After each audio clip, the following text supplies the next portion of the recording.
Bonjour tout le monde, bonjour et bienvenue à notre premier épisode de la Réunion des barreurs. Je suis content de voir en grand nombre. Il y a encore du monde qui se connecte. Je trouve ça cool, mais nous autres, on va starter déjà dans le vif du sujet, là. Bon, ben, on lance officiellement aujourd'hui notre nouveau podcast sur la voile du Québec et d'ailleurs, en fait. Puis juste pour votre info, là, votre micro a été mis en sourdine là, pour qu'on améliore la qualité de l'enregistrement parce qu'on va publier ça par la suite. Puis on va réouvrir les micros plus tard dans la soirée quand on va faire une petite période de questions une fois que l'enregistrement va être terminé. Vos caméras aussi seront bloquées, comme ça on va pouvoir publier cet enregistrement-là aussi. Fait que c'est ça, si vous voulez poser des questions, n'hésitez pas à les poser dans le chat. On va parfois y répondre on the spot quand on va les lire puis qu'on trouve que c'est pertinent d'y répondre directement. Sinon, on va pouvoir en parler à la fin du show, à la fin de la soirée. Fait que ben, je me présente. Moi, je suis Pierre-Olivier Forêt-Yvon. Je suis un marin hauturier. Je suis formateur. Je donne des cours de survie au large puis des cours de voile. Puis je suis coureur à mes heures aussi. Puis je vous parle en ce moment en direct de la baie des Îles en Nouvelle-Zélande. Je suis accompagné de ma modératrice et conjointe, Jessica, qui est ici, et de mon co-animateur, Gaël Simon. Bonjour, bonsoir. Je suis super content que vous soyez joints à nous ce soir pour ce premier épisode.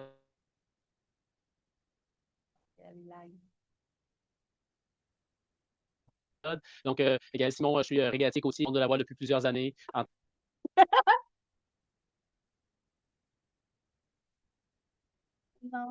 Gaël, que tu l'as. consultant, en tant que conférencier, et puis à l'international aussi en tant que skipper de euh, oh, OK, ça va pas bien. Alors, on va corriger ça. Donc,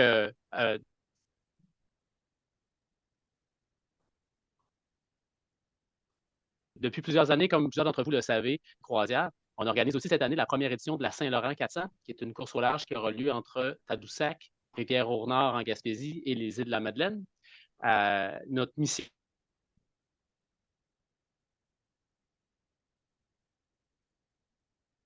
au plaisancier du Saint-Laurent, c'est de créer des opportunités à travers S'il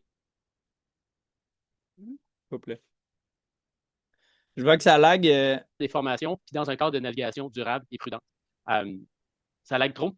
Ouais, Gaël, ça lag OK. un petit peu. Je vais prendre le relais pour l'instant. Je sais pas si tu peux améliorer ta connexion. Ce serait vraiment cool. Fait que pour un peu poursuivre ce que Gaël il disait, c'est que l'émission de notre organisation Plaisancier du Saint-Laurent, ben, c'est de créer de la formation puis des opportunités de partage de connaissances entre les marins, dans le fond, au Québec, de différents niveaux d'expérience, autant des croisiéristes qui débutent, autant que des marins qui ont le goût de se lancer dans des aventures un petit peu plus hautes en couleur comme la Saint-Laurent 400, mais toujours dans une optique de navigation durable et prudente. Fait que, ben oui, vous avez vu, on a lancé plusieurs événements dans le paysage québécois, le rallye croisière, la Saint-Laurent 400.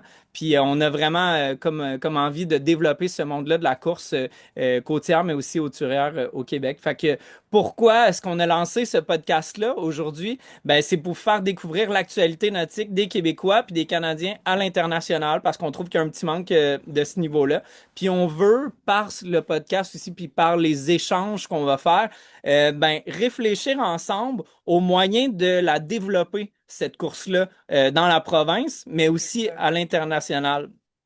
Fait que comme on organise la Saint-Laurent 400, mais nous, on veut s'inspirer des bons exemples qu'on voit ailleurs au Canada, mais aussi ailleurs dans le monde, puis ben, s'inspirer pour créer le meilleur événement possible. Fait que, en gros, on va être live comme on fait ce soir, une semaine sur deux, donc à tous les deux mardis. Puis ensuite de ça, la rediffusion va être visible sur YouTube direct le soir même qu'on fait l'événement. D'ailleurs, on est à la recherche de commanditaires s'il y a du monde qui sont intéressés à nous soutenir puis à développer avec nous la course au large, mais juste d'une autre manière, puis le développement du nautisme au Québec. On est preneur. Si vous voulez entendre parler de votre entreprise par nous, ben, va nous faire plaisir de collaborer. Fait que on lance ça tout de suite. On va commencer avec une micro-revue de l'actualité de février dans le monde du nautisme au Québec.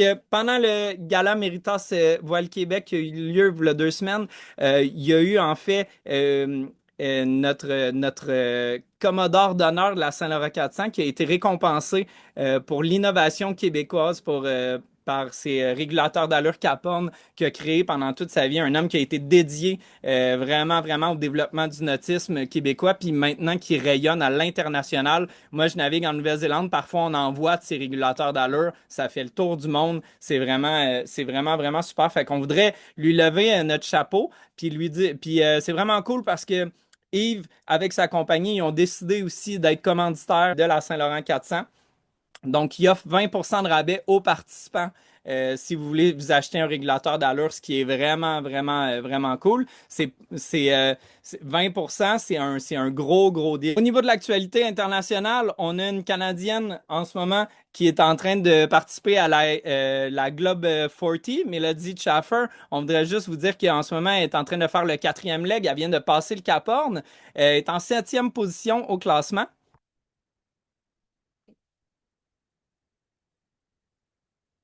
Puis elle a décidé de prendre une petite stratégie de navigation à l'ouest des Falklands. Ça a plus ou moins porté fruit. On va lui souhaiter le mieux pour la suite de la course quand on va se diriger vers les eaux chaudes. Mais c'est le fun de voir qu'on a des représentants canadiens qui participent à des événements internationaux d'envergure comme celui-là. Fait que le prochain dossier, c'est Gaël qui va prendre le relais pour ça. Gaël, es-tu avec nous? Alors, pour le prochain dossier, on va aborder le sujet de la SailGP qui a eu lieu récemment en Australie et auparavant, l'édition précédente qui a eu lieu en Nouvelle-Zélande a été haute en couleur. Donc, pour vous présenter un peu ce que c'est GP, c'est en gros, c'est la Formule 1 de la voile. Ce sont des catamarans à ailes rigides sur foil qui sont inspirés de la Coupe América qui a eu lieu à San Francisco en 2013, puis ensuite en 2017 aux Bermudes. Donc, c'est les plus hautes vitesses qui sont possibles dans des régates de flotte. C'est de la super haute technologie, c'est tout en carbone de haut module. C'est extrêmement difficile pour les équipages parce que c'est des parcours très techniques où est-ce qu'ils vont très vite. Et puis, c'est de la haute technologie aussi qu'ils ont entre les mains à gérer. Et c'est très risqué, c'est-à-dire qu'ils se promènent proches. Il y a parfois des risques de collision, il y a des chavirages et compagnie. Il y a eu récemment des blessés. Ça fait partie des sujets qu'on va aborder. Ils commencent à décoller sur leur foil aux alentours de 15 à 20 nœuds et ils vont accélérer parfois jusqu'à 55 nœuds. Le record actuel de ces embarcations-là, c'est 56,2 nœuds. Donc, ça va donner une idée. C'est des vitesses là, qui sont sur une base régulière au-dessus de 100 km/h pour ceux qui sont moins familiers avec les nœuds comme unité de mesure de vitesse. Donc, ce sont des équipes nationales qui concourent les unes contre les autres. Donc, ce sont les grands pays du nautisme et de la voile qui s'opposent, notamment l'Allemagne, l'Australie, le Brésil, le Canada. Maintenant, on fait partie de ce groupe select, le Danemark, l'Espagne, la France, la Nouvelle-Zélande, l'Italie, le Royaume-Uni, la Suède, la Suisse et les États-Unis. Donc, ça, c'est tous les pays ce sont les 13 équipes qui concourent entre elles dans le cadre du CLGP. Pour chacune des différentes étapes, ce sont des parcours très courts, donc où est-ce qu'il y a 1 000 nautiques entre les deux portes. Donc là, comme vous pouvez le voir, vous avez deux portes à chaque extrémité, ce qui veut dire que d'un point de vue tactique, ils peuvent choisir pour des raisons de vent ou de tactique par rapport aux autres bateaux, laquelle des deux portes ils vont enrouler. Et puis, ils vont faire ça pendant 4 à 7 courses. Et ensuite, les 3 meilleurs déterminés par les points de ces 7 courses-là vont concourir ensemble dans une finale. Et celui qui va gagner la finale de ces courses de flotte-là, c'est celui qui va remporter cet événement-là. Tous les événements mènent à un cumulatif. Donc, les événements qui sont un peu partout dans le monde, dans les grandes villes du nautisme là, de la planète, tous les événements ils vont mener à une grande finale à la fin de la saison. Ce sont des courses relativement courtes. Donc là, vous voyez que s'ils se promènent entre 20 et 55 nœuds et qu'ils ont un parcours qui fait à peine 1 000 nautiques de long, même s'ils font plusieurs tours, ça fait des courses qui durent environ 15 minutes. Donc, c'est extrêmement rapide. Généralement, ces courses-là se tiennent sur 2 jours de compétition. Et puis, ils ont créé un format pour maximiser l'audience, là, donc pour faire en sorte que les gens puissent, à partir de la côte et à partir de des bateaux qui sont répartis autour du parcours, comme PO a eu la chance d'être l'un de ces bateaux-là en Nouvelle-Zélande récemment, eh bien, les gens peuvent être témoins de ce spectacle enlevant. Donc là, je passe à PO le micro pour nous parler de ce dernier événement-là en Nouvelle-Zélande, là, dont lui et son équipage ont été témoins. Effectivement, nous, on était carrément à l'ancre directement à côté du parcours, fait qu'on a pu voir ces bateaux-là vraiment en train de voler.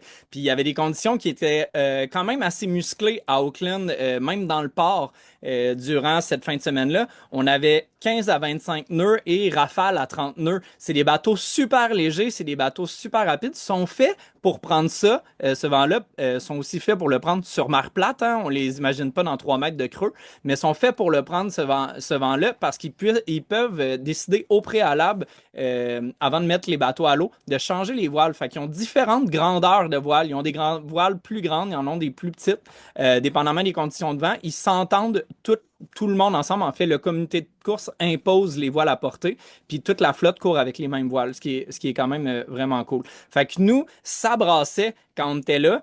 On le voit, ça, c'est une photo qui a été prise là, clairement là, dans des rafales. Puis on voit que les bateaux sur la photo ici, ils volent carrément, ils touchent pas à l'eau. C'est seulement les appendices, seulement les foils qui touchent à l'eau. Puis ils sont toujours en train de décoller, même dans les virages, même dans les empannages, même dans les virements de bord. C'est super impressionnant. Fait que malheureusement, il s'est passé un incident assez grave au courant de ce championnat-là.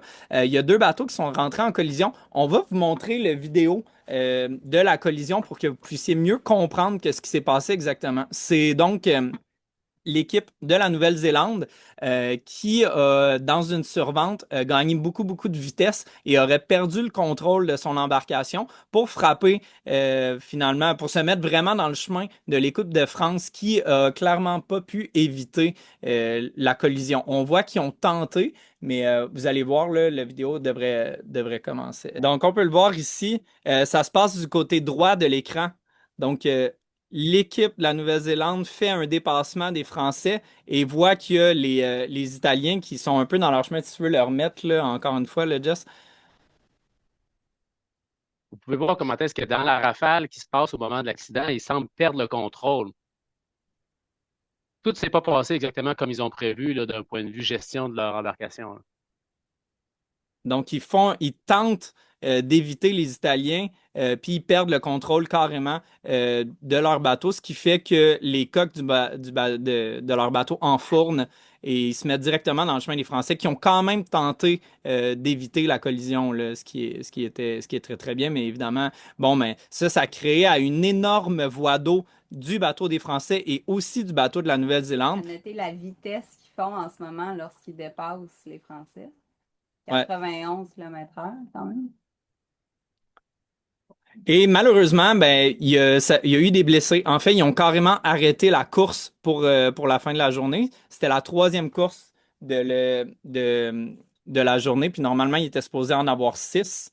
Puis évidemment, ils ont arrêté l'événement. L'événement a repris seulement le lendemain. Le lendemain, peux-tu arrêter le broadcast, s'il te plaît?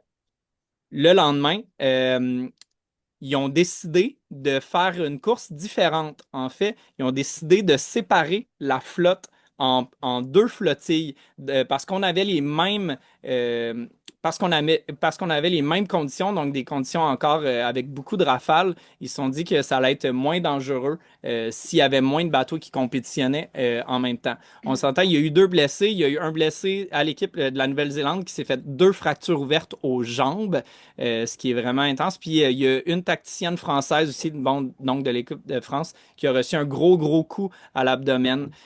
Semblerait que les 2 sont maintenant sortis de l'hôpital. On va leur souhaiter un prompt rétablissement.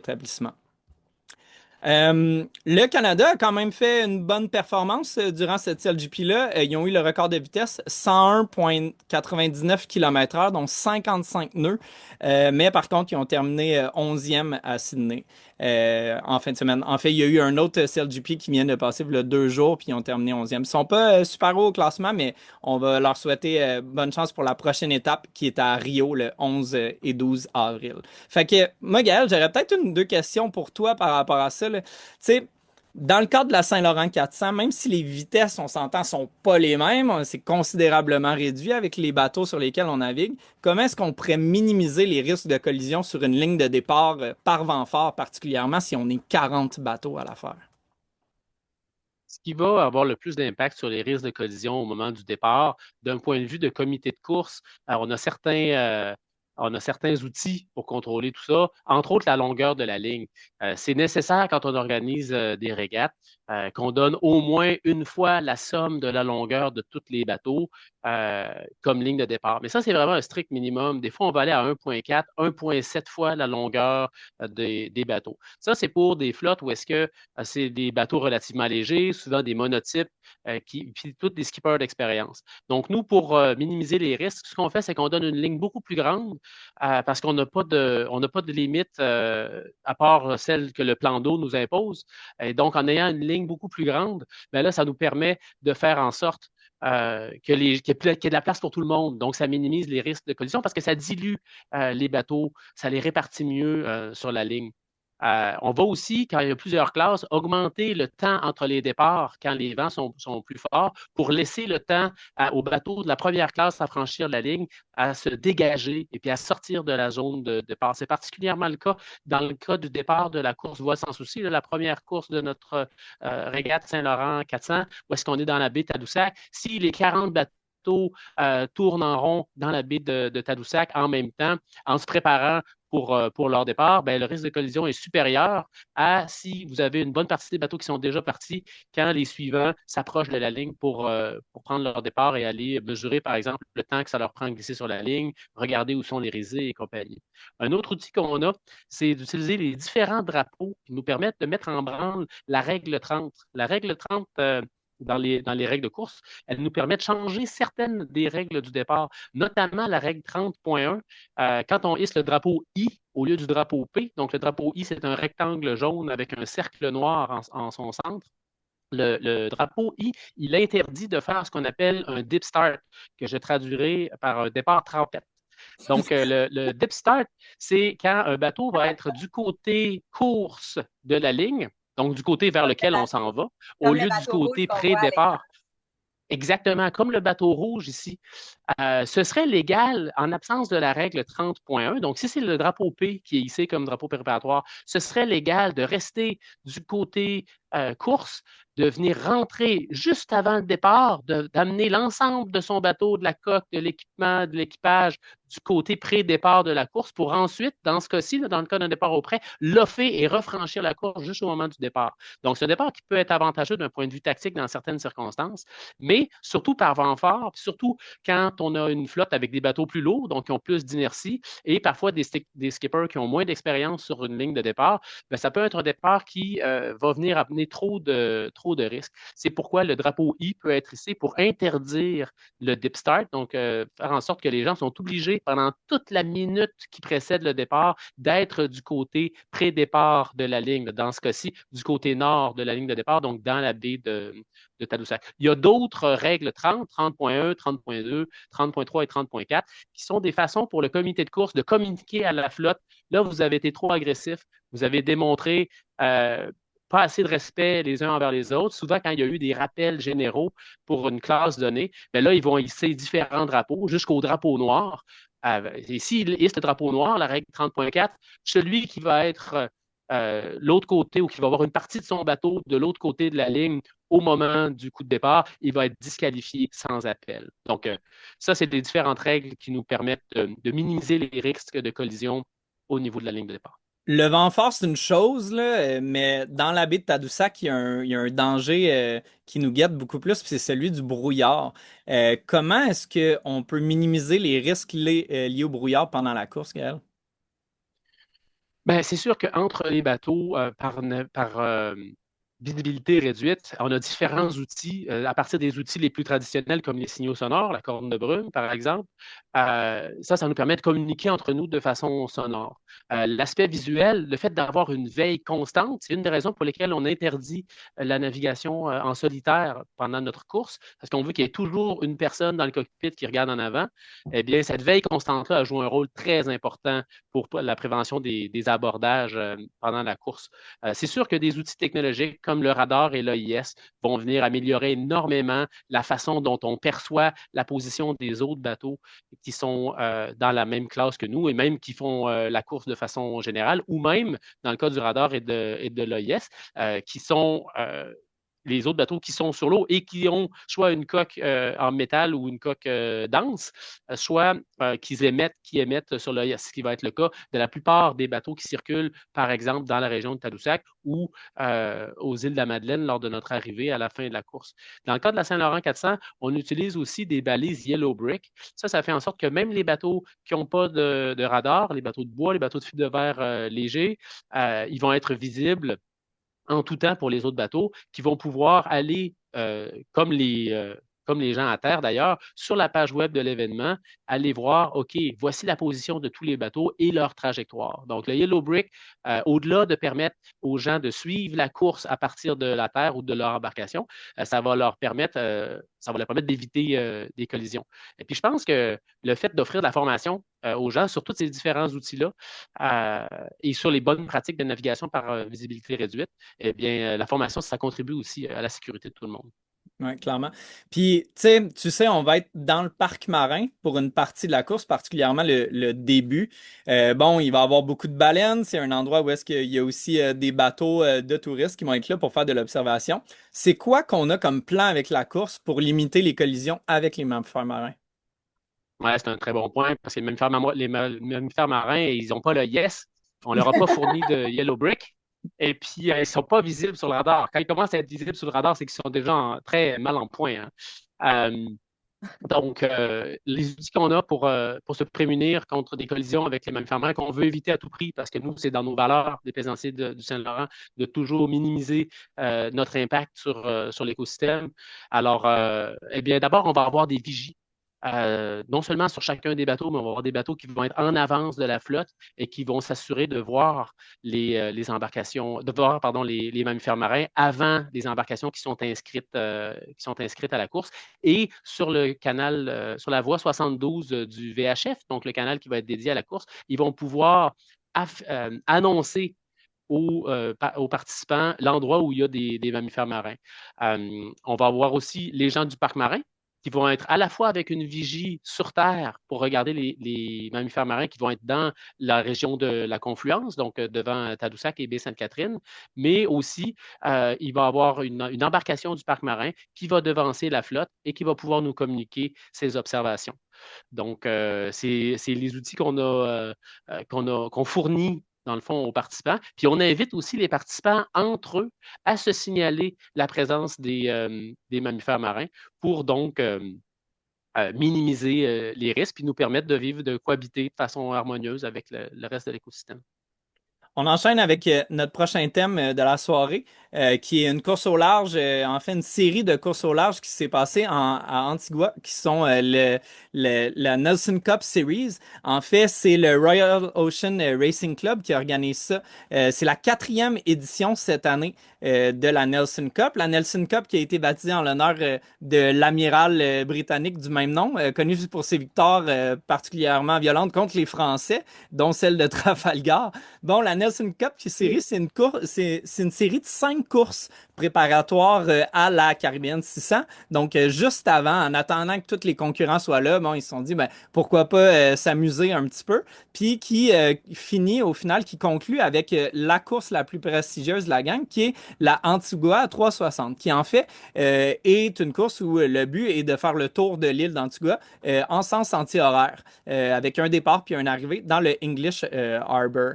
Il y a eu des bateaux qui se sont vraiment mis de l'avant pendant cette course-là. On a le trimaran Argo, qui est un mode 70, qui a réussi à faire le tour de l'île en 2h29. On se rappelle que c'est environ 50 000 nautiques, donc c'est beaucoup de vitesse, là. On le voit, c'est une très bonne photo de lui d'ailleurs. Sur la ligne d'honneur, on a retrouvé un phare 100, Léopard 3, qui a fait le tour, qui a fait de très bon temps aussi. Puis on a retrouvé aussi le bateau Jackknife qui a réussi à faire la première place en IRC. Puis ce soir, on reçoit Élise Boulanger. Élise, es-tu avec nous? On va te démuter. Hello! Bonsoir, Je Élise. suis avec vous. Bonsoir. Excellent. Bon, Est-ce mais c'est le fun de que... t'avoir. Oui, vas-y, je t'écoute. Ben oui. Est-ce que j'ai le droit d'ouvrir ma caméra ou... Oui, donne-moi une Ben oui, seconde, pourquoi pas. je vais te mettre ça. On garde un contrôle très C'est- serré sur le contenu. C'est super strict. Tiens, je viens de t'envoyer une invitation. Bonsoir. Ben, c'est le fun d'entendre l'accent québécois, là. Moi, ça fait à peu près un mois et demi que je suis à Antigua. Donc, ouais, effectivement, dans le fond, je me suis fait des amis ici. Puis, à un moment donné, il y a une amie qui m'a proposé, hey, ça te tenterait-tu, tu sais, de rejoindre un bateau pour faire la Nelson's Cup? Ce sera pas payé, mais c'est de la course quand même. Puis, ben, moi, instantanément, j'ai dit oui. Fait que c'est comme ça que j'ai rejoint le bateau. Puis, ben, on a comme gagné. On a gagné. Ben oui, première position overall en IRC, c'est exceptionnel. Je vais faire une petite parenthèse sur le IRC. Ici, en Amérique du Nord, on est plus familier avec le système de handicapage PHRF, mais le IRC, donc le International Racing, un petit peu. Le International Racing Certificate, c'est une autre forme de handicap qui est plus populaire auprès des bateaux de plus grande envergure, qui est plus populaire en Europe. Au lieu d'être basé sur les statistiques d'un design de bateau précis, ben le IRC est basé sur les propriétés mécaniques, c'est-à-dire la longueur, le tirant d'eau, la surface de voilure, le déplacement et compagnie. Et c'est une règle qui est secrète. Donc, quand on applique pour un certificat IRC, on envoie les caractéristiques techniques de notre bateau, que ce soit un design de production ou que ce soit un bateau unique. Et IRC nous revient avec un chiffre qui est le résultat de cette formule mathématique secrète. Donc, donne-nous donc un peu de détails, Élise, de savoir comment est-ce que tu en es arrivé à avoir cet ami-là ou à avoir à ces contacts-là dans le monde de la voile aux Antilles? Est-ce que c'est quelque chose qui s'est fait en une semaine ou si ça fait plusieurs saisons que tu travailles à bâtir ce réseau-là? Euh, Ben, dans le fond, cette amie-là, je la connais depuis cette saison. C'est quelqu'un que j'ai rencontré ici. Puis en fait, moi, je suis à Antigua parce que je vais me trouver une job sur un super yacht, sur un grand voilier. Donc, une des choses à faire, c'est d'être constamment en train de rencontrer des gens. Bon, je vais marcher sur les quais, ce qu'on appelle le dock walking. Donc, je vais marcher sur les quais, je vais parler aux différents bateaux, je vais distribuer mon CV. Mais je vais aussi, tu sais, tu peux aller à la plage, puis ça va quand même être du réseautage, là, parce que tu vas être en train de parler à des gens. Donc, c'est pas mal la première saison que je fais ça, là. Même si j'étais ici l'an passé pour faire la régate Heineken. Mais à ce moment-là, j'étais plus ou moins en train d'essayer d'établir des contacts, là. OK, je comprends. Maintenant, quand on embarque à la dernière minute sur un bateau comme ça, quelle sorte de rôle on se fait attribuer à bord? Ben dans ce cas-ci, j'étais jib trimmer, donc j'étais responsable de l'ajustement du génois et du ch'ti. Mais généralement, sur les bateaux, il y a un poste qui est très en demande, puis c'est le poste à l'avant ou le numéro 1, que j'aime beaucoup. Puis que souvent, c'est le poste que les bateaux ont pas. Par hasard, sur ce bateau-là, on était comme 5 à ce que ce soit notre position habituelle. Fait que c'est pas un besoin. OK, super intéressant. Pendant que vous avez fait la régate, j'imagine, bon, le taxi, il regarde partout autour, tout le monde voit si on est en avant ou en arrière de la flotte. Vous deviez savoir que vous aviez fait une bonne course, mais est-ce que vous pensiez, avant même d'avoir franchi la ligne, que c'était possible de gagner votre classe? Ben, tu sais, c'est sûr que, bon, la Nelson's Cup, tu sais, c'est pas comme la 600, là, où c'est une course. La Nelson's Cup, t'as des courses toute la semaine. Donc, à chaque soir, tu reviens au quai, puis là, tu regardes le classement avec le pointage. Donc, c'est sûr qu'on a vu ça évoluer, puis on était en bonne position. Ensuite de ça, c'est sûr qu'avec les handicaps, dans le fond, tu sais, même si tu finis en premier sur l'eau, ça veut pas nécessairement dire que tu finis en premier au classement. Tu sais, il y a un bateau qui peut finir en arrière de toi, puis avec le handicap, finalement, il finit en avant. Donc, souvent, les gens là sont très forts dans les maths. Tu passes le fil d'arrivée, puis là, on est en train de calculer, OK, mais là, lui, ce bateau-là, avec son handicap, il lui faut 2 minutes et demie en arrière de nous pour essayer de voir si on gagne ou pas. Puis, à la fin, la dernière course là, de la semaine, ça a été la Antigua 360, où on a fait le tour de l'île. Puis, c'était probablement ma partie préférée. Mais tu sais, on a fini cette course-là, puis on n'était pas certain du classement général, là, mais c'est sûr qu'on était vraiment, vraiment contents. Là. Wow, en tout cas, félicitations. Et puis, un J125 comme Jackknife, qu'est-ce que ça t'a donné comme impression en termes de performance, de potentiel de vitesse, de stabilité et tout ça?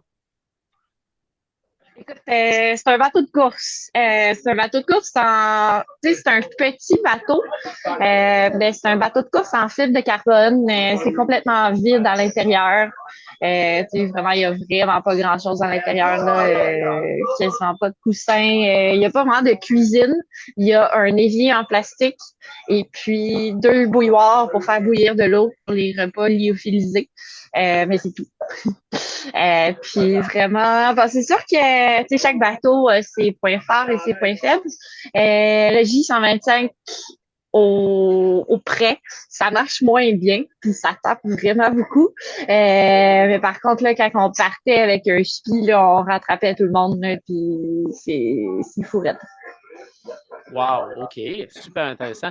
Tu me parles de spi. Est-ce que c'était un spi asymétrique, un spi symétrique ou si vous aviez les deux à bord du bateau? Spi asymétrique seulement. On a aussi utilisé des codes zéro. Mais ouais. Super intéressant. Écoute, est-ce que tu as des conseils en terminant à transmettre aux autres marins ou plaisanciers, hommes ou femmes, qui voudraient participer à des courses comme tu as eu l'occasion de le faire ces dernières années? Dans un contexte comme celui-là? Je dirais premièrement, ne pas avoir peur de se faire dire non. Tu sais, là, j'ai une amie qui m'a offert de donner mon nom à l'équipage.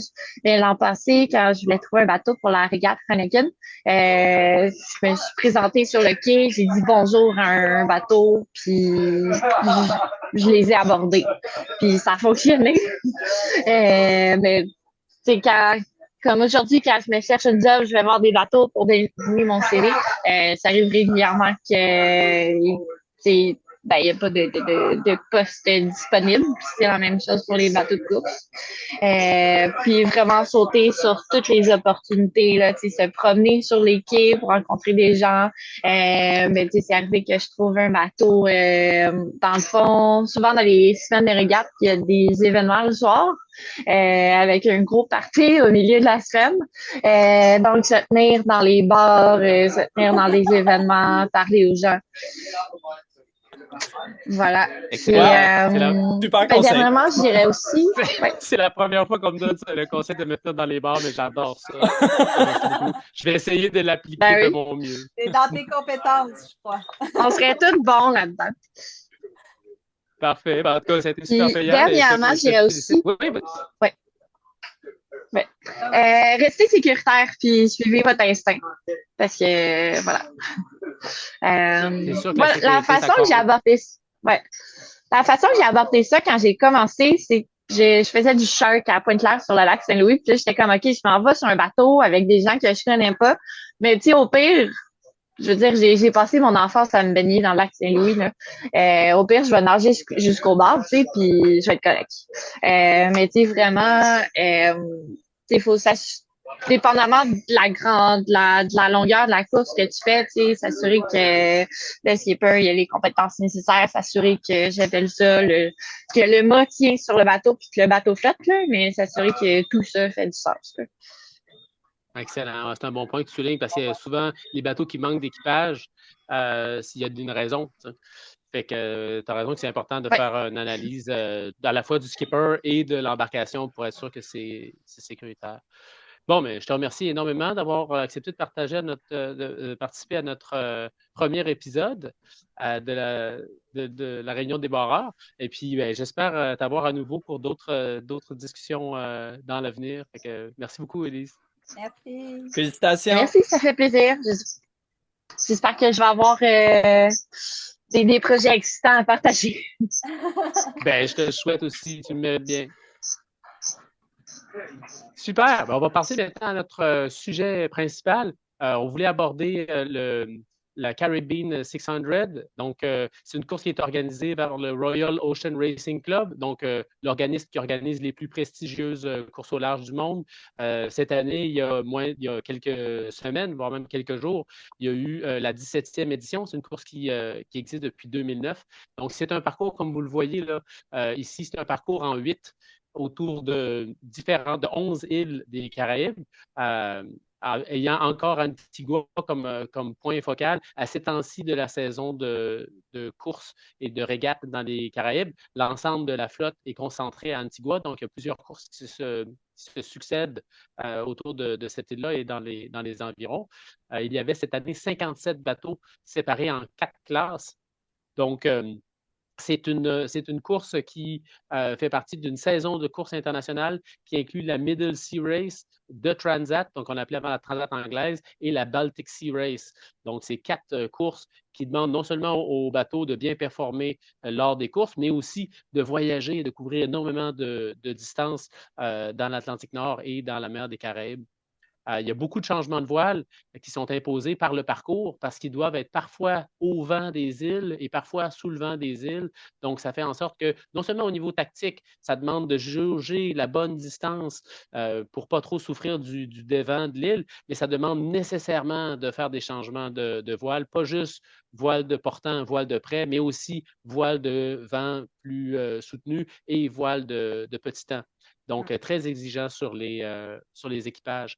Il y a eu cette année, pendant la Caribbean 600, plusieurs équipages canadiens. Bien sûr, on a un habitué, Atlas Ocean Racing, avec Il Mostro, donc l'équipage de Atlas Ocean Racing, qui sont basés ici à Montréal, là, avec à leur tête mon bon ami Gilles Barbeau, qui ont bien performé. Il y a aussi Hermès, bateau auquel notre ami Diane Reed a contribué dans le passé, qui est basé à Calgary, qui est aussi actif sur cette course-là.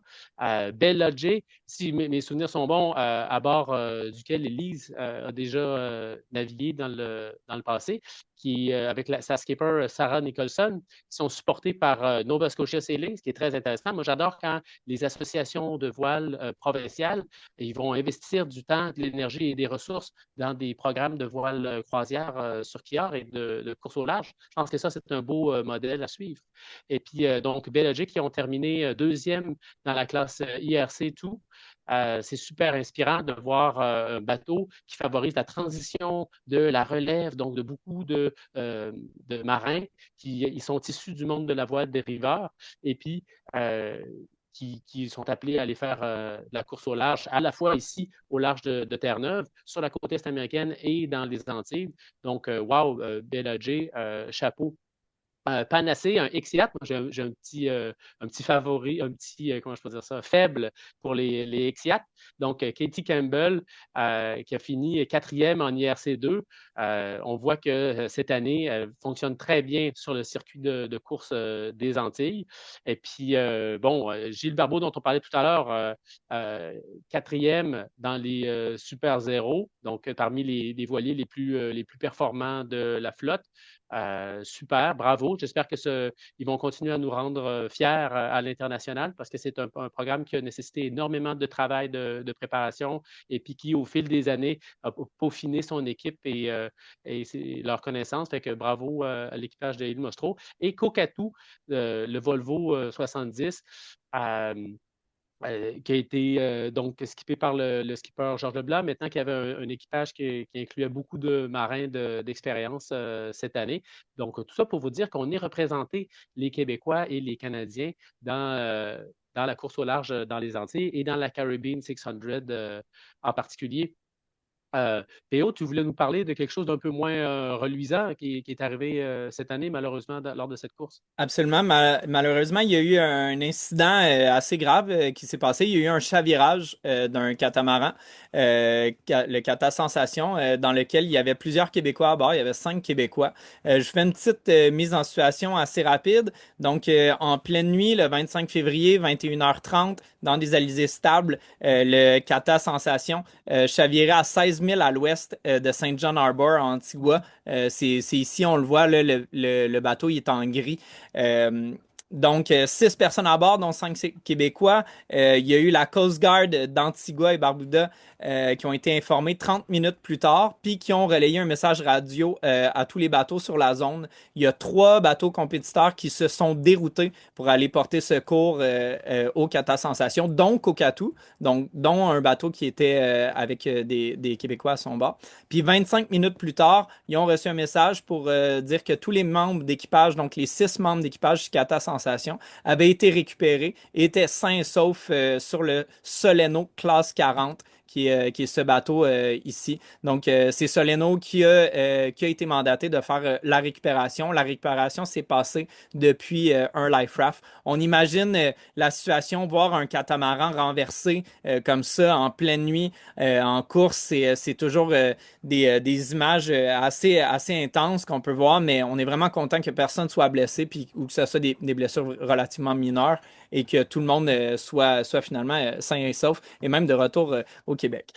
Bon, on voit ici nos joyeux naufragés qui ont été récupérés. Évidemment, on est en course, hein? Donc il n'y a personne qui avait le droit de participer aux manœuvres une fois la récupération faite. C'est l'équipage qui devait rester en contrôle du bateau. Et le classe 40 a finalement terminé premier dans sa catégorie avec quelques personnes de plus à son bord. On voit que le moral semble quand même bon, hein? Il n'y a eu personne de mort, donc on est vraiment content que ça soit passé. Une cause probable du chavirement serait une rafale soudaine à plus de 40 nœuds qui aurait complètement fait chavirer le bateau. Donc, on a tenté d'avoir des Québécois avec nous, mais pour des raisons personnelles, pas possible pour eux en ce moment de nous parler de l'événement. Puis on s'entend, c'est un choc, hein, clairement, là, c'est gros un chavirage dans une vie. Voir son embarcation complètement retournée, puis c'est un catamaran, aucune chance qu'il revienne du bon bord, on s'entend. Je ne sais pas si le mât est encore là, ça m'étonnerait en fait, mais ce qui est important, c'est de se dire que tout le monde est revenu, puis que même les sauveteurs, bon, ils ont réussi à se tailler une super bonne place, donc qui finissent avec une victoire là, pour eux, mais c'est 2 victoires en tant que telles. Donc on salue leur implication pour ça, ce qui est très bien. Si moi je te pose une question, Gaël, fait que si jamais il y avait un chavirage qui arrivait pendant la Saint-Laurent 400, là, ça serait quoi les genres d'étapes pour une opération de sauvetage? Oh.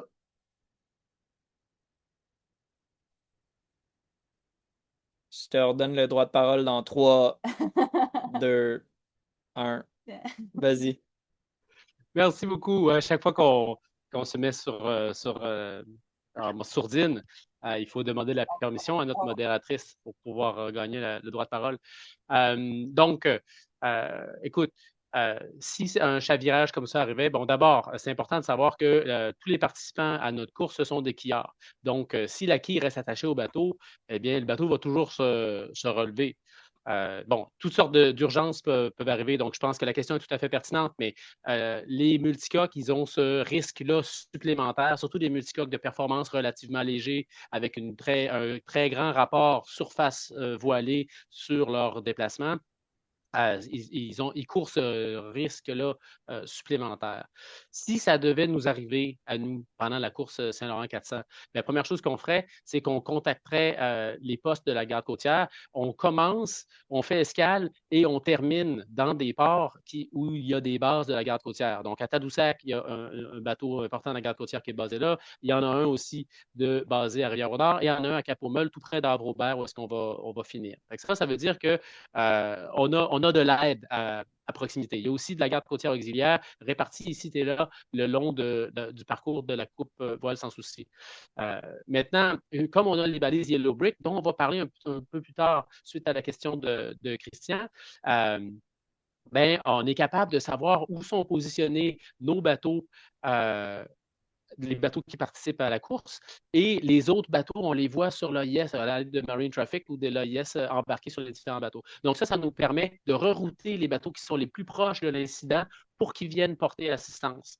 Et puis, en collaboration avec la garde côtière, bien, on peut faire une coordination des efforts de sauvetage. S'il y a eu des blessés, bon, dans ce cas-ci, c'était que des blessures mineures, mais quand un malheur n'arrive jamais seul. Puis quand il y a un incident comme ça, c'est possible qu'il y ait besoin d'assistance médicale.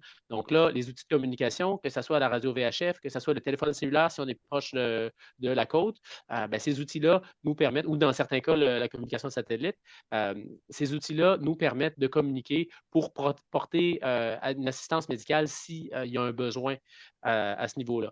Ben, ça nous permet aussi, ces outils de communication bidirectionnels-là, comme la radio VHF, c'est le meilleur exemple, ça nous permet d'apporter un support technique et un support moral à l'équipage en détresse, parce qu'on sait que quand on vit des situations de stress intenses comme un naufrage ou comme un chavirage ou des bris majeurs, des voies d'eau, un abandon de navire, un incendie, bien, on se retrouve dans une forme de détresse où est-ce qu'on est moins efficace pour gérer cette urgence-là que quand on est tranquillement dans son salon en train d'y penser entre amis. Okay? Donc, ça peut être utile qu'avec nos outils de communication, on amène ce genre de support technique-là. Maintenant, une fois tout le monde rapatrié à terre, une fois tout le monde en sécurité, ben, on va, comme ils l'ont fait dans le cadre de la Caribbean 600 pour Solano, on va ajuster les résultats, c'est-à-dire qu'on va offrir un redressement aux bateaux qui se sont déroutés pour fournir assistance, comme c'est arrivé d'ailleurs à Jean Le Cam dans pas le dernier Vendée Globe, mais l'autre d'avant.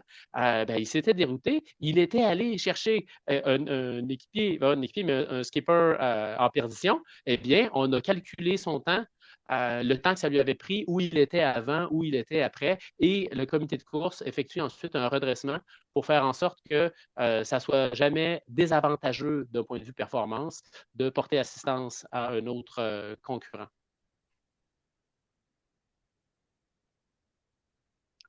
Ensuite de ça, écoute, moi, quand je regarde ces différents événements-là, Théo, moi, je voudrais te demander, en tant qu'instructeur de survie au large, quand tu étudies un cas comme celui de ce chavirage-là, c'est quoi les leçons à tirer qui te frappent? Et puis, comment tu vois, comment est-ce qu'on devrait apprendre et puis améliorer la préparation de nos bateaux pour des courses au large comme la Saint-Laurent 400?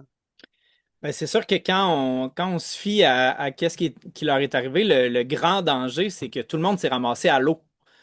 Puis nous, si on se ramasse à l'eau dans le Saint-Laurent, ben c'est de l'eau froide, hein? C'est pas de l'eau tempérée comme on retrouve dans les Caraïbes, hein? Fait que dans cette optique-là, ben nous, avec la course, il y a certaines mesures de sécurité qu'on prend. Puis la première, c'est d'obliger le port du gilet de sauvetage. Donc, c'est d'obliger en tout temps d'avoir une VFI sur soi dès qu'on est à l'extérieur du bateau. Puis quand on est à l'intérieur du bateau, ben, on n'est pas obligé de la porter, mais il faut vraiment savoir où est-ce qu'elle est, hein? Est-ce qu'elle est toujours dans notre couchette? Est-ce qu'elle est toujours sur le bord de la descente? Et il faut que ça soit prévu d'avance pour que si on a une situation d'urgence, puis qu'on se trouve à l'intérieur du bateau, qu'on puisse l'enfiler puis pouvoir évacuer. Ensuite de ça, bon, évidemment, si tout le monde se retrouve à l'eau, bon, ben, ta VFI va définitivement prolonger ta survie ou en tout cas améliorer les chances de sauvetage puis de survie, hein. Ta VFI va te rendre plus visible, elle va te faire flotter, elle va te retourner sur le dos si tu es inconscient. C'est tous des trucs super importants. Puis bon, ben, là, si tout le monde est rendu à l'eau parce qu'il y a eu, bon, mettons que le bateau s'est couché parce qu'il y a eu une grosse survente suspi, tout le monde est tombé, tu sais, ça fait ça, hein, quand on couche un bateau, quand le mât se retrouve à l'eau, le cockpit est plus habitable, hein. C'est tout le monde dans l'eau, hein. Donc, tout le monde est à l'eau, mais la première chose à faire, c'est essayer de se regrouper, ça c'est sûr et certain, de s'assurer que tous les membres d'équipage sont là, puis potentiellement de rester proche du bateau. Puis pourquoi pas, si on a nos longes d'accrocher après nos VFI, pourquoi pas de s'accrocher entre nous avec nos longes hein, pour rester groupés. Parce que ce qu'on veut éviter, c'est vraiment qu'il y ait quelqu'un qui s'éloigne de la masse, qui s'éloigne du bateau. Si possible, on reste proche du bateau. Hein, aussi, un bateau, c'est beaucoup plus visible qu'une personne dans l'autre, donc ça peut faciliter notre sauvetage. Puis le fait d'avoir de la BFI aussi, ça va limiter les risques d'hypothermie pour nous, mais dans tous les cas, il va falloir être récupéré. Si possible, monter sur le côté du bateau ou en tout cas essayer d'avoir un petit peu plus de chaleur. Mais dans tous les cas, si nos monocoques chavirent puis se retrouvent à l'envers, c'est parce qu'il y a eu un déquillage. Donc probablement, on a tapé sur quelque chose. Pour certains bateaux, je sais qu'il y a plusieurs bateaux de notre flotte qui ne peuvent pas vraiment déquiller. Mais c'est possible pour d'autres. Dans ce cas-là, ben, il faut penser à plusieurs trucs comme bon, l'accès au grab bag, là, parce qu'un grab bag va être obligatoire dans nos réglementations. Donc, vous avez besoin d'avoir un sac qui est étanche, qui est préparé avec des objets que vous allez avoir besoin pour votre survie. Donc, est-ce que ce sac-là est facilement accessible? Est-ce qu'il est facilement accessible si le bateau est retourné? Ça, c'est des questions à se poser. Puis pour vraiment aider à votre survie, ben, avoir un radio dans ce sac-là, là, ça pourrait grandement faciliter les communications quand vous allez vous retrouver dans votre radeau de survie. Bon, c'est le fun, là, faire des signaux avec nos bras ou avec une flashlight, mais pouvoir parler sur le 16 à un bateau qui s'en vient pour nous porter secours, là, ça facilite grandement les choses. T'sais, ensuite de ça, le radeau de survie, nous, on ne l'oblige pas, mais on va obliger certains objets, on va obliger des choix, en fait. Puis le radeau de survie fait partie de ces choix-là. Si vous décidez d'en avoir un, ben, le radeau de survie, s'il y a un retournement avec le bateau, ben, à moins qu'il y ait un déclenchement hydrostatique, il ne va pas se gonfler tout seul. Hein. Donc, il va peut-être falloir penser à une manière d'être capable d'aller le débloquer de son socle, puis de le déclencher. Donc, il est où votre radeau de survie? Est-ce que c'est un radeau rigide ou est-ce que c'est un radeau souple? Si c'est un radeau souple, habituellement, on va le retrouver dans un coffre de cockpit. Pas facile à aller chercher si le bateau est couché. Si c'est une coquille rigide, bon, ben, il va sûrement se retrouver sur le pont, peut-être plus facile à aller chercher puis déclencher. C'est toutes des choses à réfléchir avant de faire l'installation puis je dirais l'achat aussi de votre radeau de survie. Dans tous les cas, il faut aussi savoir comment le déclencher, puis ça, ben, les cours puis les formations de survie au large, ça rend possible ça. Ça nous habitue à utiliser non seulement le matériel de survie comme les radeaux, mais aussi les vestes de flottaison individuelles. C'est de l'équipement technique, hein? Sont bien faites, sont faites compactes, sont confortables. On devrait être fiers de les porter, puis nous, de toute façon, on va l'obliger, mais l'important, c'est vraiment bon de les connaître comme il faut pour pouvoir les utiliser sans se poser de questions au moment où est-ce qu'il va falloir les déclencher. Sur ça, on serait prêt à prendre certaines questions. Jess, je ne sais pas si on a des questions dans le chat. On avait une question sur le Yellow Brick, mais je pense que Gaël veut l'adresser plus vers la fin, à moins que tu veuilles en parler maintenant. Euh, oui, on peut parler du Yellow Brick. Gaël, veux-tu nous introduire à ça? Ben oui, il n'y a pas de problème. Écoute, c'est un système que tu connais encore mieux que moi, PO, mais grossièrement, ce sont des balises qui vont être imposées à chacun des participants, qui vont être fournies par le comité de course et qui vont nous permettre de suivre sur une page web, sur Internet, la position de chacun des bateaux en temps réel. Donc ça, ces balises-là vont nous permettre d'ailleurs d'avoir une mesure précise des temps d'arrivée de chacune des étapes, mais surtout, ça va permettre à chacun des concurrents de connaître la position, la vitesse et le cap, un peu comme on pourrait le voir sur un EIS, mais à travers les ondes cellulaires. C'est sûr qu'il y a certaines petites zones dans le cadre de notre course, je pense au milieu de l'estuaire, dans la zone de séparation de trafic qu'on va inviter nos participants à éviter pendant la course voile sans souci. Mais en ce qui a trait à la course Mustang Survival, donc le deuxième leg, là, on va avoir une zone un petit peu plus grande dans le golfe où est-ce que ces données-là ne seront pas disponibles. Partout ailleurs, donc dès qu'on va être dans des zones cellulaires, donc à moins de 10 ou 15 000 nautiques des côtes, maintenant les antennes sont relativement puissantes, tout le monde va pouvoir voir la position, la vitesse et le cap des autres participants, incluant le comité de course. Et ça va permettre au comité de course de savoir si les zones de les zones de restreintes par rapport à la baleine noire de l'Atlantique Nord, par exemple, ou les zones qui nous sont imposées d'éviter par le parc marin Saguenay-Saint-Laurent pour protéger les mammifères marins ont été respectées par chacun des participants. Donc, j'espère que ça répond à ta question, Christian. Sinon, tu peux nous préciser s'il y avait un aspect plus technique là, que tu voulais qu'on couvre. P.O., est-ce que tu voulais aborder des Ouais, ben, détails techniques à la lueur, à la précis? lueur un peu d'une course d'envergure comme la Caribbean 600, comme on vient de voir, ben, comment est-ce que le Québec, nous, on pourrait s'inspirer de ça ici? Comment est-ce qu'on peut s'inspirer d'un événement comme ça international? Ah ben écoute, moi je pense qu'il faut faire venir des bateaux de l'international plus souvent. Ben, on le fait aux 4 ans à travers la Transat Québec-Saint-Malo, qui va continuer d'attirer des bateaux de l'international. Là. L'équipe de voile international Québec travaille fort là-dessus, puis je m'en réjouis. Il faut faire parler de notre destination. Si on peut le faire plus souvent, ben, ça va être merveilleux.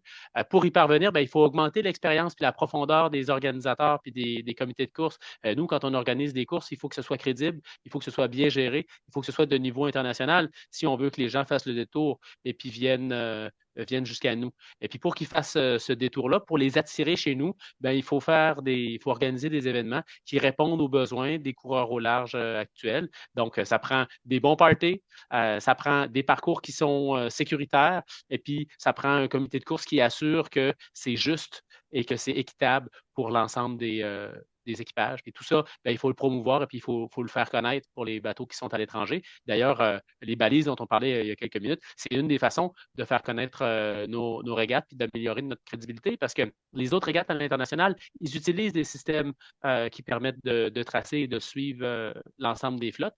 Et puis, quand les gens peuvent aller voir en ligne, eh bien, ça augmente la visibilité de nos commanditaires d'une part, mais ça augmente aussi l'assistance et puis l'audience qu'on a. Donc, ça nous permet de rejoindre plus de présenciers et de récadiers à l'international. Mais croyez-nous, en tout cas, on travaille fort à l'organisation de cette course-là à chaque jour de notre vie pour que vous puissiez, en tout cas, à tous ceux qui vont y participer, qui sont ici présents dans le podcast ce soir, là, pour que vous viviez la meilleure expérience possible. Je voudrais vous dire merci, là, ça fait déjà 1 heure, là, on va déjà conclure, mais je voudrais vous dire merci d'avoir été là. Je veux vous rappeler qu'on continue de donner de la formation en ligne, hein, puis en présentiel aussi, on a plusieurs formations, dont une formation de sécurité en mer qui va être donnée par Gaël en avril. Il reste quelques places. On a des formations de premiers soins, donc urgence médicale en mer, données par une régatière qui a travaillé longtemps en soins infirmiers dans les soins intensifs. Donc, qui va faire une formation qui est vraiment appliquée aux urgences qu'on peut retrouver à bord. Ce qui est vraiment cool, là, c'est une première là, ça, au Québec. Gaël va aussi donner des cours de règles de course, de maniement du spinnaker. Il va aussi donner un cours sur la météo sur le Saint-Laurent. Il reste des places. Inscrivez-vous, c'est disponible sur notre boutique en ligne de Plaisancier du Saint-Laurent. Évidemment, si vous devenez membre de Plaisancier du Saint-Laurent, vous allez avoir un deal de 20% de rabais sur ces formations-là. Donc, ne tardez pas. Puis, je voudrais juste vous rappeler encore une fois qu'on est à la recherche de commanditaires pour notre podcast. Sérieusement, on va être là pour vous autres. On va vous montrer qu'est-ce qui se passe dans l'actualité québécoise et internationale. On s'en est donné le mandat. On veut faire connaître la voile, puis on va travailler fort pour le faire. Fait que le prochain épisode va être dans 2 semaines. On ne sait pas encore trop c'est quoi les thèmes, mais il va en avoir un, puis on souhaite que vous soyez là avec nous.